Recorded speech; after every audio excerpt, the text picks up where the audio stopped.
Shanna Terroso, CEO of the Realtors Association of York and Adams Counties. I'm so glad you could all join us today on Facebook Live and YouTube Live to give you a real estate update on everything that happened in York and Adams counties in 2020 and give you a little bit of a preview about some of the trends and things we're predicting for 2021. So real estate in York and Adams County was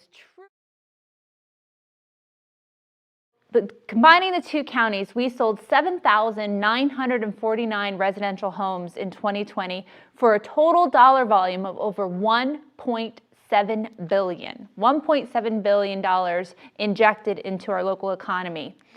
For every home that is sold, on average, it generates an economic impact of $63,194. So when people purchase homes, they aren't just purchasing the property, they're purchasing things like insurance, they're purchasing professional services, they're purchasing home goods to place on the property, they're doing all those improvements and generating this economic wealth in our local economy. So the real estate industry truly does have a big impact and is an economic generator for all of us here in York and Adams counties. Let's take a deep dive on what happened here in terms of the number of home sales. So in 2020, York County posted the highest number of home sales we've ever recorded in a single year in 2020. That's truly incredible when you think about the fact that in 2020, the real estate in-person activities had a shutdown that was indicated by the administration in Pennsylvania for 9 weeks. So for 9 weeks in the state of Pennsylvania, we couldn't do any in-person real estate activity. And despite that 9-week shutdown, we posted the largest number of home sales ever recorded in a single year. So you can see this chart below here. This is a 4% increase in the number of homes that we sold in 2019 compared to 2020. Adams County posted the second highest number of home sales they've ever recorded, but they didn't miss that top mark by much. So in 2018 was the highest number of homes ever sold in one single year in Adams County. In 2020, we only missed that mark by 8 home sales. So virtually almost identical for reaching that top spot in Adams County for the number of home sales. And there was a 2% increase in the number of home sales from 2019 through 2020 in Adams County. Median home sale price also set records. So in 2020, York County set its highest median home sale price ever at $200,000. So that is an increase of 8% over 2019 sales. But even more important, if we look at over a 10-year time period, that's an increase of 31% over 10 years in increase in median home sale price. And why is that important? Well, typically in Pennsylvania, people buy and sell their homes every 9 to 10 years. So there's a lot of value that has been added over the past 10 years in your home price when you purchased that home 10 years ago in 2010 versus 2020, breaking that $200,000 barrier. Adams County also posted its highest ever recorded median home sale price in 2020 at $224,000. This is a 12%, so a double-digit increase over 2019 through 2020 in home sale price increases in Adams County. And over that 10-year time period in Adams County is a 25% increase in median home sale price over 10 years. So what has been driving this increase in the values of homes here in York and Adams County? Well, it's a simple economic law of supply and demand. When there's decreased supply and an increased demand, you're going to see higher home sale values. And really, the biggest story in real estate in 2020 had everything to do with inventory and a lack thereof. So this chart that I have in front of you is the month's supply of inventory for York County. And we set the lowest supply of inventory we've ever had in York County with a 1.05 month supply of inventory in December. So what does that mean in an overall picture? Well, typically, when you have a balanced market, meaning there's no advantage to the buyer or the seller, you're looking at about a 6-month supply of inventory. Anything below a 6-month supply of inventory indicates that as a seller's market, that there is an increased demand for properties out there that will drive up the home sale price. So 1.05 month supply of inventory is truly incredible. We've never had inventory levels at this lowest point below. And just to give you a bigger picture, so we talked about 2019 being a historic year for low inventory. And it's incredible to think that 2020, we had 47% less inventory that we had in 2019. So you can see the difference there. The blue line in this chart is 2020. The orange line was the inventory levels in 2019 in York County, 47% less inventory available in 2020 versus 2019, and anyone who was in real estate in 2019 would tell you that was a tight inventory market. So this truly gives you a nice picture to show you how incredibly low the inventory levels are in York and Adams counties. Combined with that, when you have low inventory, high demand, historically low interest rates, you're going to find that homes are going to sell very, very quickly. And they had their fastest pace in home sales we've ever recorded in 2020 for the overall year, meaning 10 days on market. 10 days on market for the average listing in York County. That I've never seen numbers that low before. It is moving so quickly. And anyone who's listed their home or trying to purchase a home knows that you don't have an opportunity to wait. We are seeing multiple offers, sometimes 8-10 offers on a property, increases in getting purchase prices that might even be 10, 15, sometimes 20% over list price, because there is such a high demand of home sales out there. And so things are moving extremely quickly with multiple offers happening every single day in our community. So one of the biggest drivers, though, that has led to this inventory issue has to deal with new construction. And we simply have not been building enough homes. And while there has been a recent uptick in the number of new residential constructions in York and Adams counties, we still aren't building to the level to satisfy the need and the supply necessary for our community. And this is a chart from the York County Planning Commission that shows the number of residential construction permits that were issued each year. And as you can see in this chart, we really topped out for the number of residential building permits issued in 2005. But since 2005, we have been on it was a gradual decline to a very steep decline starting in that 2008-2009 time period, and we really haven't fully recovered. Even in 2019, we were only building a third of the homes that we were building back in 2005. So that supply of new construction inventory to address the demand and the need for buyers in our marketplace has not come back yet to where it should be. Now, unfortunately, we don't have the numbers available from the York County Planning Commission yet for the new residential building permits that were issued in 2020. We do suspect they are slightly higher than the 2019 mark, but nowhere near the peak of where we were in 2005. Another big story in 2020 had to deal with the interest rates. Truly incredible that the interest rates continue to drop in 2020 in order to keep the housing market moving forward. And seeing 30-year mortgages below 3%.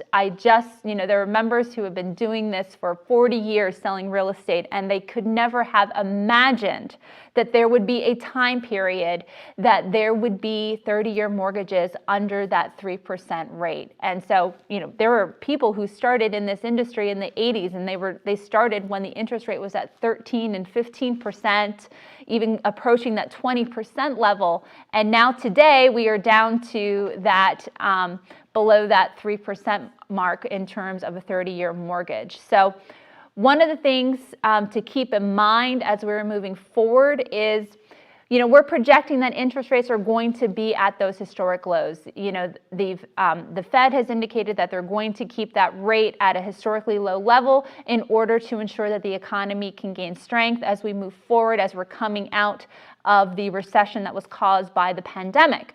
So this is truly a remarkable time because, most of the time in history, you would never know what the interest rates were going to do. And the Fed has essentially, given us the green light that, hey, these rates are going to be pretty low and around that 3% mark into 2021 and probably into 2022. So it's an incredible opportunity for home buyers out there to have that knowledge that the interest rates are going to be at this historic low levels for probably at least 1 year moving forward. One thing, though, that constantly weighs on my mind is what will happen when the interest rates start to go back up. And we all know that they're going to have to go back up eventually because that's the sign of a healthy economy. But we've had years and years now where we've had these very low rates, and now we've really hit these historic lows in 2020 with, getting a 30-year mortgage at 2.8% locked in for 30 years. What happens when rates return to, let's say, 5%, which historically in the past, 5% was considered a very low interest rate. And now we're talking almost doubling what someone who purchased a home this past year.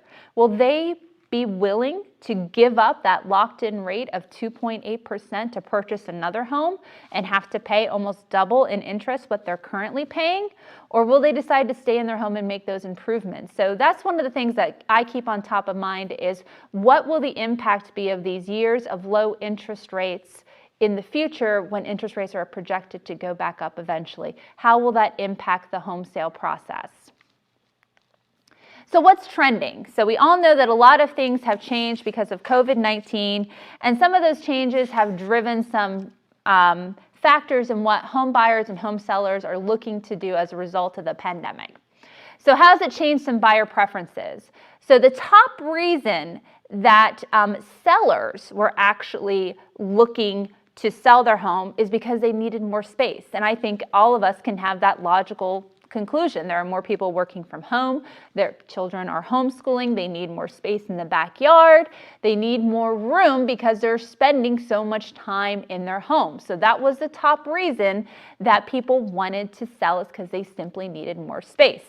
And a while ago, there was this whole idea of this tiny home movement, and there was, in the Wall Street Journal, there were things like the McMansion is dead. Well, the McMansion has really started to make a comeback because people are looking for more square footage, and they're looking for more space and yards to purchase and to live their lives in as a result of COVID-19.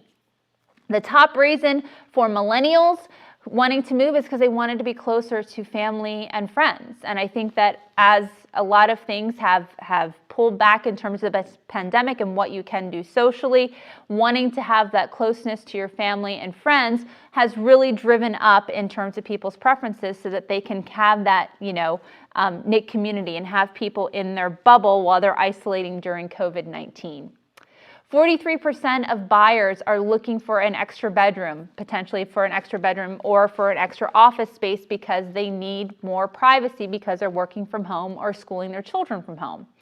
13% of buyers have shifted away from wanting a multifamily home to wanting a single family home because, again, they would like more space during this pandemic. 22% of buyers are now less concerned about their commute to work. So more and more employers have been opening up the ability to work from home and even potentially making that permanent into the future. So before, when one of the driving factors for buyers was their proximity to their office space because they wanted a smaller and a shorter commute, well, if you're working from home, you don't need to be as concerned about your commute to the office. Or if you're only going to be going into the office 2 to 3 days a week, you're not as concerned how close your home is to your office, and you're willing to go out a little bit further in terms of your home sale preference. So that has had a big shift. And we're also seeing that more of buyers are looking to purchase homes in suburban and rural areas versus in the urban areas. So here is just a little chart here that shows you what buyers are looking for when they're purchasing a home. And 47% of buyers are looking to purchase a home in a suburban or a subdivision, and rural buyers 39%, and a small town 25%. So really, these are driving the buyer preferences over those urban areas. So how can you use this as a real estate professional in York and Adams counties to your advantage?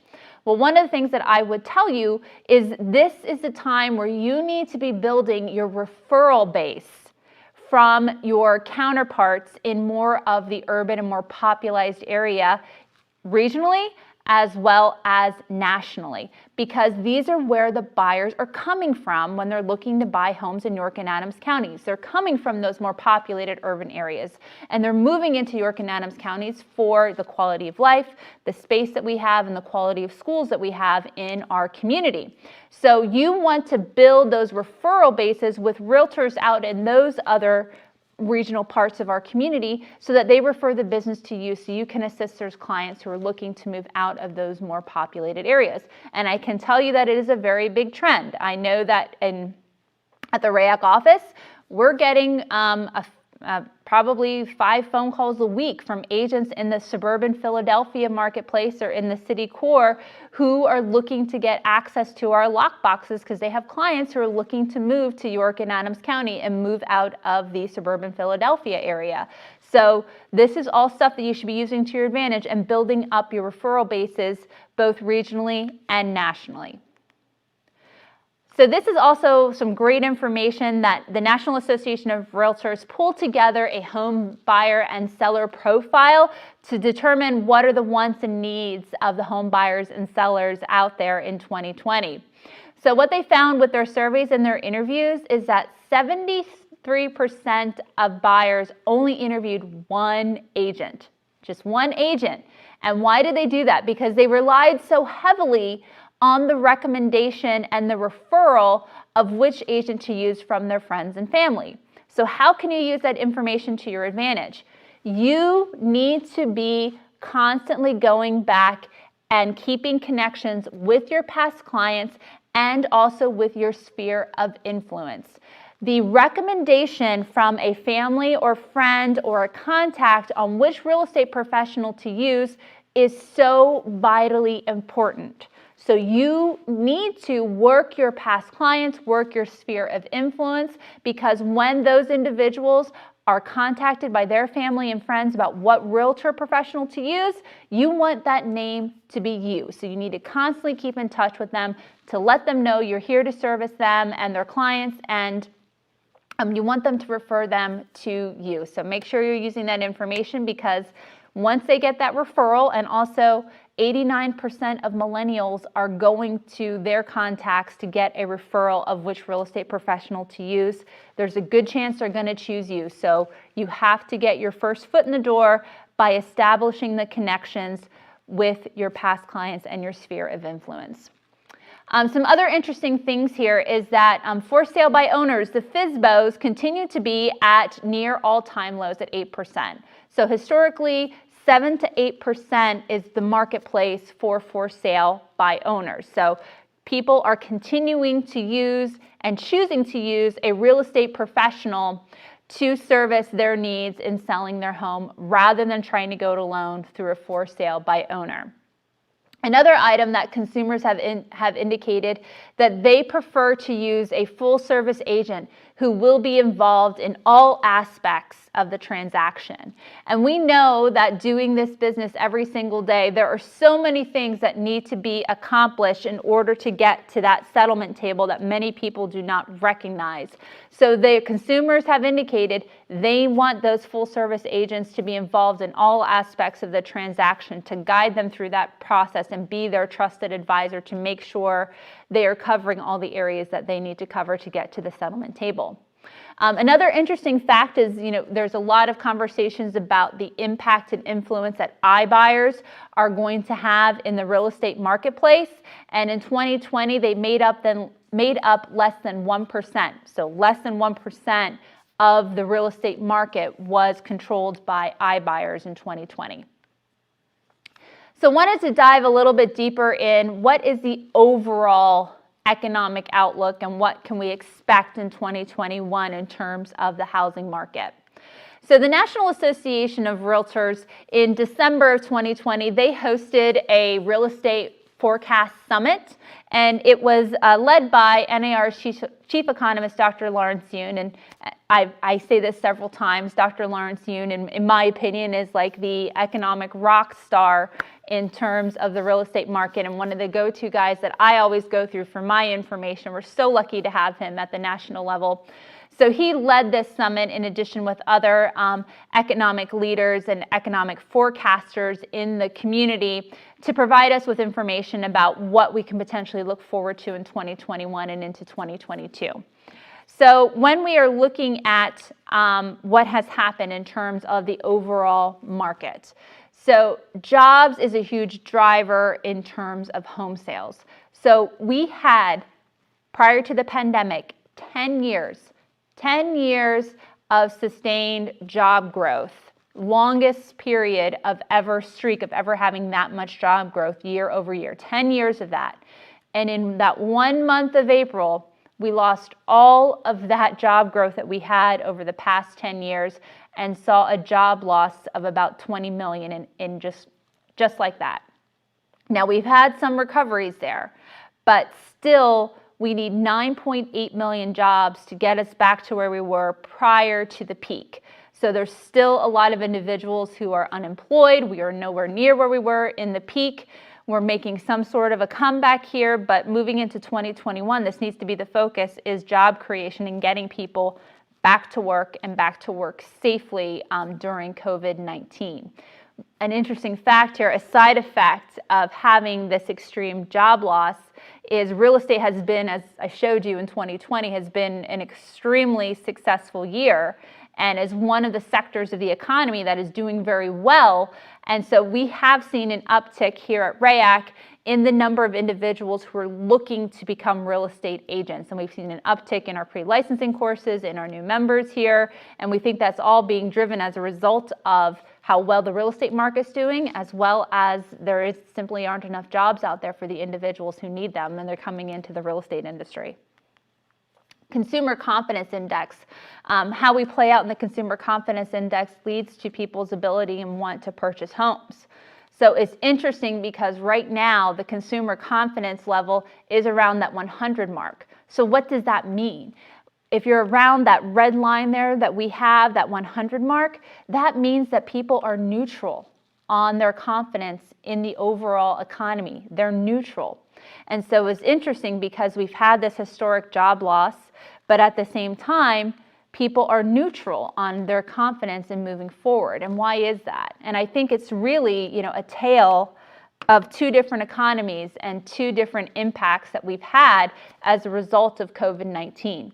There are individuals who have lost their jobs, who are, continue to be on unemployment, can't find work, and those individuals tend to be lower wage workers, they tend to be renters, and they tend not to have any exposure to the Dow Jones. Now, on the other aspect, there are individuals who have continue to maintain their jobs at the employment levels that they've had before. And at the same time, they're potentially homeowners and they've seen increases in their overall wealth. They've seen increases because of their value of their home, and they've seen increases in their exposure to the Dow Jones, which has done, overall relatively well during this time period. So they've seen their wealth increase while others have had this tumultuous setback because of COVID-19. So it really is a tale of two different economies depending on where you were in that job marketplace. If you didn't have the exposure to Dow Jones, and if you weren't a homeowner and you weren't able to retain your job, you can see that while this has been a huge impact to your overall life and to the overall economy, where on the other end of it, your savings has never been higher, the wealth in your home has never been higher, and you've continued to be gainfully employed. So that's what we believe is driving that neutral on the consumer price index moving forward in the confidence. So what is the outlook on the economy and the housing market moving forward? Now, this chart here just isn't from It isn't just from Dr. Lawrence Yun, the chief economist of the National Association of Realtors. He worked with 30 other economists across the country to come up with what they're calling the consensus outlook and what they believe will happen moving forward in 2021 and 2022. So the GDP growth in 2021 is forecasted to be 3.5%. And looking into 2022, the GDP growth is looking to be 3%. Unemployment rate would go from currently that 6.9% into 2021, 6.2, getting better in 2022 at that 5%. Inflation, not looking that there's going to be a whole lot of issues surrounding inflation. We aren't going to see a big increase there, so that's good news for all of us. Again, as I referenced before, the 30-year fixed mortgage rate we're looking that's going to still be around historic levels. So in 2021, looking it to be 3%, and then going into 2022 for a 30-year mortgage, 3.25%. Again, keeping that the Fed has indicated they're going to keep that funds rate near that historic low of 0 in 2021, and then potentially in 2022 going up to 0.25%. So home prices, what's going to happen with home prices? And I've talked about how we've set these records in terms of median home sale price in York and Adams counties.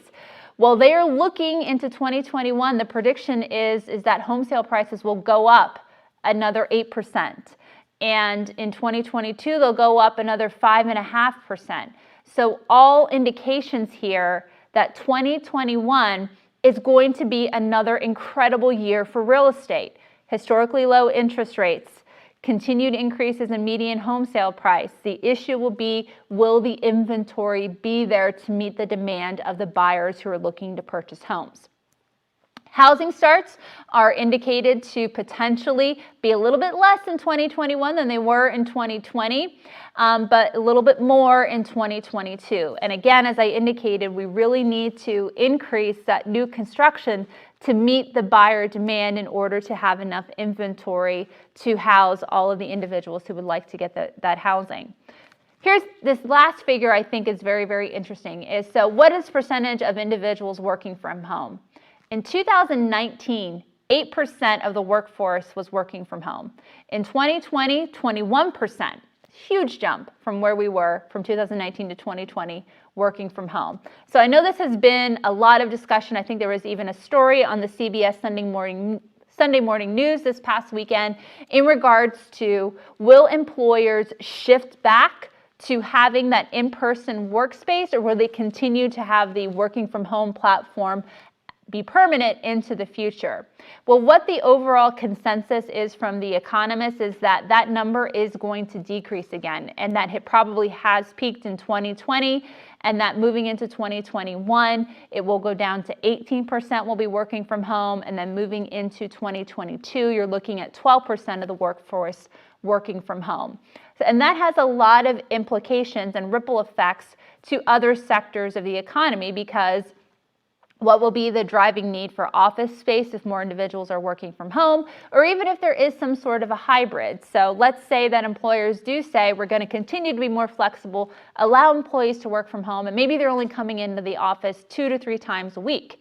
Well, for a lot of employers who are paying some hefty prices in terms of lease space, paying those high rates for lease space for employees who are only coming in 2 to 3 times a week doesn't necessarily seem to be worth it. So they're going to weigh that cost benefit of whether or not this idea of working from home will continue past 2020 and past the results of the pandemic.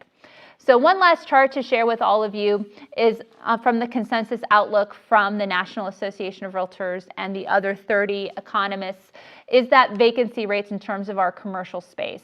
So as you can see from this chart, they're predicting that the hotel industry is going to have some vacancy rates well into 2021. And also that the retail space is going to continue to have some vacancy rates of 11%, and the office space around that 11%. But while the industrial space continues to be low vacancy rates, because we're seeing a huge demand and increase in the need for industrial warehouse space throughout the country, as well as in York and Adams counties. So that is all the information that I wanted to share with you today. I think, as I've tried to point out, I think 2021 is looking to be another incredible year for the real estate industry. So continue to work hard to gain access to those referrals and to work and keeping connections with your past clients in your sphere of influence so that you can get those referrals from your past clients in order to gain more business in 2021. Also wanted to share with you is that RAYAC does put together our annual report. And what we do is we take a deep dive into what happened in all of the school districts in York and Adams counties and give you a 10-year overview of what happened in each individual school districts, as well as more of an in-depth dive of what happened over the past 10 years in both York and Adams counties. So this report is available for 2020. We do have that available on our website, rayac.com/statistics, so you can download that and use that to gain your knowledge about what has happened in the real estate industry. I'm just going to do a quick check here to see if we have received any questions through our platform, and I'd be happy to answer that. All right. I do not see any questions coming through over the Facebook Live, but as always, if you ever have any questions about what's happening in the real estate market or anything that we can answer for you, you can always feel free to reach out to me and to any of the staff here at the association. I wish you a wonderful 2021. I hope it proves to be a very successful year to you, and let's hope that when we're here again in February of 2022, hopefully this pandemic and all the issues surrounding it will